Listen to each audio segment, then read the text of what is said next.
Luke, in your career, not that this is the case with Virginia Tech, but if you had to prepare for a team where you didn't know which quarterback was going to start, what's the challenge for a defensive coordinator getting ready for that game?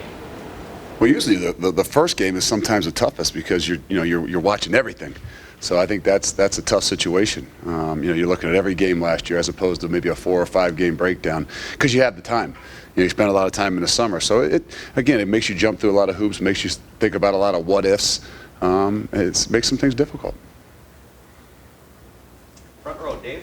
Luke, can you give some insights on depth at corner? It looks like you guys have a very good top 3, but maybe who's going to round out the 2 deep there at corner for you? Because I know Marshawn Lattimore still.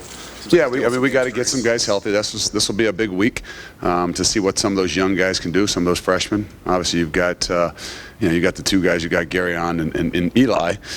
Damon Webb's another guy that's played a lot in there, or has played last year for us. So will be the next guy. Marshawn, we got to see how he can do this week, and then a couple of those young freshman guys. We've got some different plans based on whatever would happen, but we'll have to kind of wait and see throughout this next 7-8 days just to see who we think is ready and what plan we'd have to be able to go with. If you needed one of those true freshmen, who might it be? Guys like Denzel Ward or Eric Clever-Williams? I think right off the bat, maybe Denzel. Speed-wise, straight speed-wise, the guy that, he could stick out there and feel comfortable with. But, we'll have a couple different plans based on who that could be. If we had to move some guys around, we could. But, again, these next 8 days, just finding out how Marshawn will be and Damon and different things like that will be something we'll have to kind of wrestle through as a staff the next few weeks.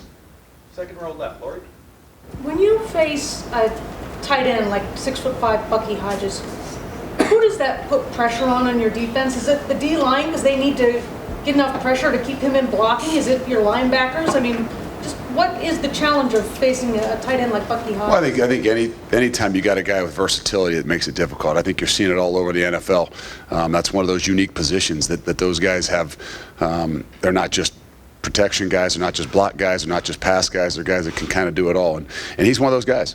So they're a little bit of a matchup nightmare at times. You got to know where they are. Him being a little bit more in particular is one of those big go-to guys. So they pose some problems in the matchup category, but that's just kind of par for the course. They'll do a good job of mixing up their personnels and leaving him in the game where there's a wide out, where there's a tight end, where there's a fullback.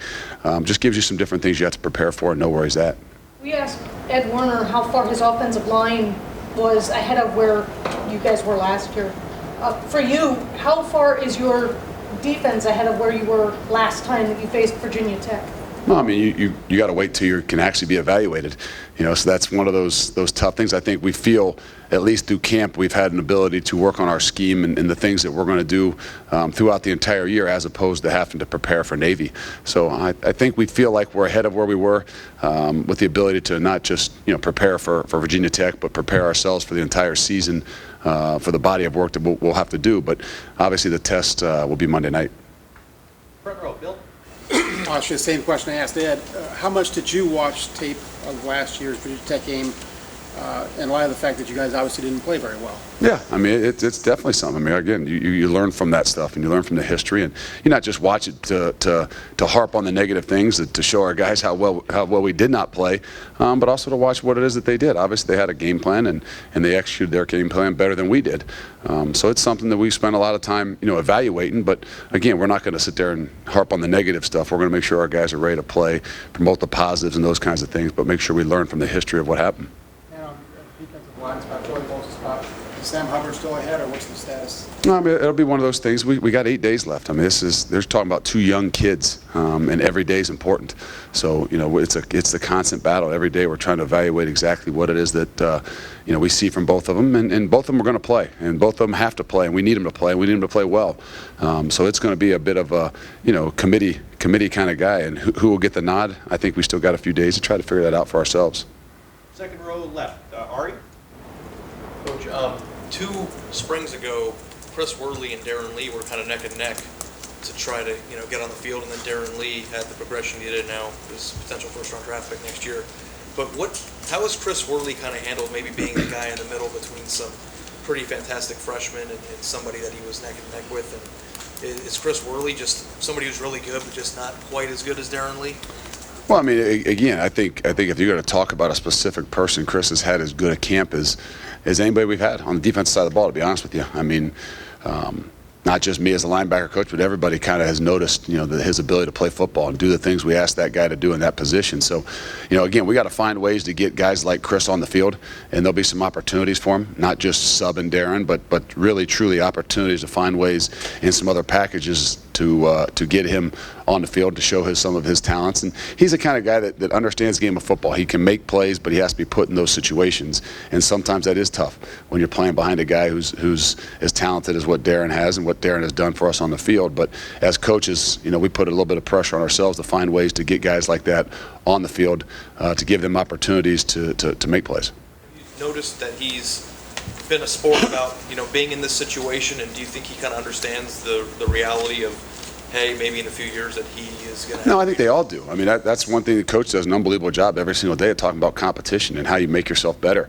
And that's competing with one another. And I know in our room, we're always talking about how we're going to push each other and to have the ability. There's nothing greater than competition. And whether a guy's, a great player or not, for his ability to have that, knowing that someone's right on his heels and someone can go in there and do the job that they're doing, and if they have the opportunity, they might do it better. So that competition has been created. We saw it last year with Curtis Grant. It increased his productivity and his playability, just having Raekwon McMillan right behind him, and always that not the fear of somebody else going in, but the ability that there's somebody else behind you that's going to push you every single day. Far left, Dave. Luke, you played on some pretty good teams here with really high expectations. Obviously, expectations are sky high this year. Have you drawn on your experience as a player here and maybe shared that with some of your units or your assistant coaches as you get ready to climb this mountain? Yeah, we do, and we're always trying to look for things that we can compare to. Sometimes you look back at. I try to bring it up. I haven't done it a whole bunch just yet with our guys, but as a staff, we've talked about it. The transition from 2002 to 2003, with, in theory, having a lot of guys coming back, maybe a more talented team coming back than you did in the year before, when the same kind of things happened, where you had obviously great success in a national championship. But learning from those kinds of things, you know what it's really about. It's not about talent. Every single year sitting in these seats, there's going to be enough talent, as Coach always tells you. It's the ability for those guys to gel together, for those guys to come together, to find out how they're going to handle those adverse situations. Last year, hindsight, looking back at it, might have been one of the greatest things that happened to us. To have something like what happened last year at that time, have those guys the ability to pull themselves together and to grow from that and to build from that. That's not what we're asking for again, but the reality is that Coach has done a great job in camp at trying to find those situations where he can put their backs against the wall to see how those guys will gel and grow together as a unit, as a team, as a defense, and as an offense. And so the expectations are always big, but people think that it's about scheme and different things like that. But the reality is, it's really how those guys all come together. It's what they truly believe deep down in their hearts, how they handle those adverse situations. And can they stay together and handle the human elements that all the hype and things bring to the forefront? And would you guess that because of what you went through personally as a player, that you might have a little edge on picking that up before it gets to be a problem? Well, we're always looking for it. I think that the unique thing is having the ability to play here and be here for so long. A little bit more of what's out there. Obviously the attention that those guys get. I tell them all the time, it's harder to handle praise than it is criticism.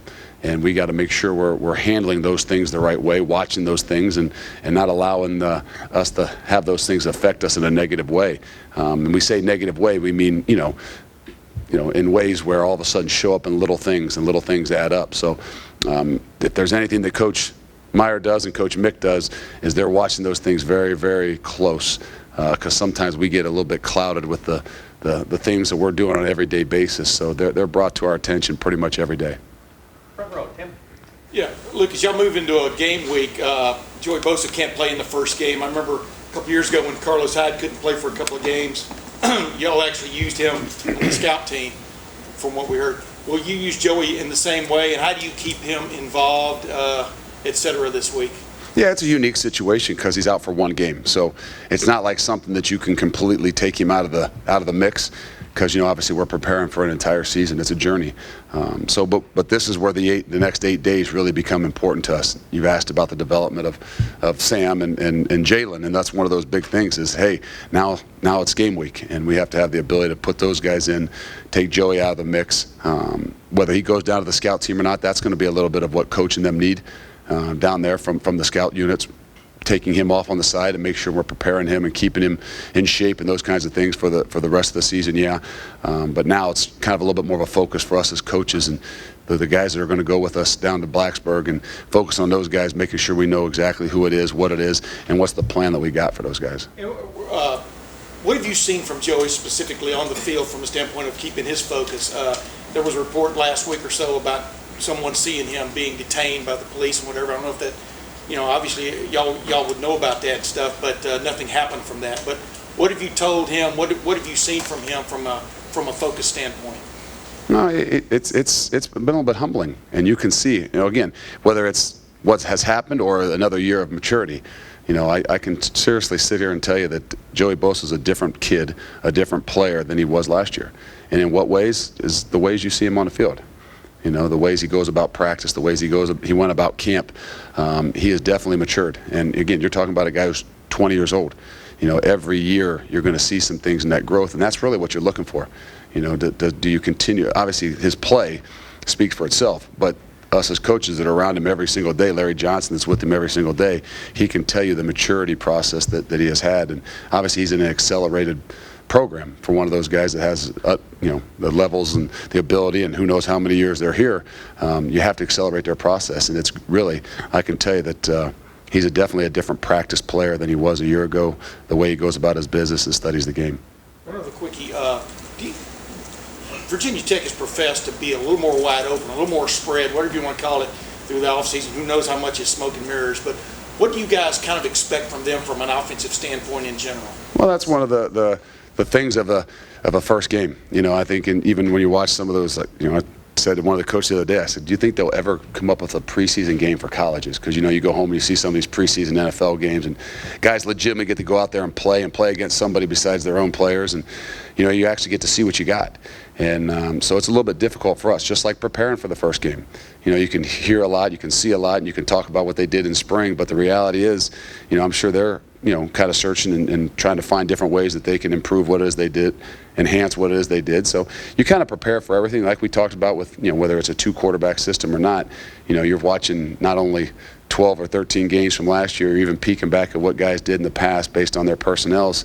So it's a lot of that, chasing and finding those hidden things, those ghosts you might be chasing. But, you're prepared for about everything in that first week, and, you got to go out and you got to play. Luke, thank you very much. Thanks.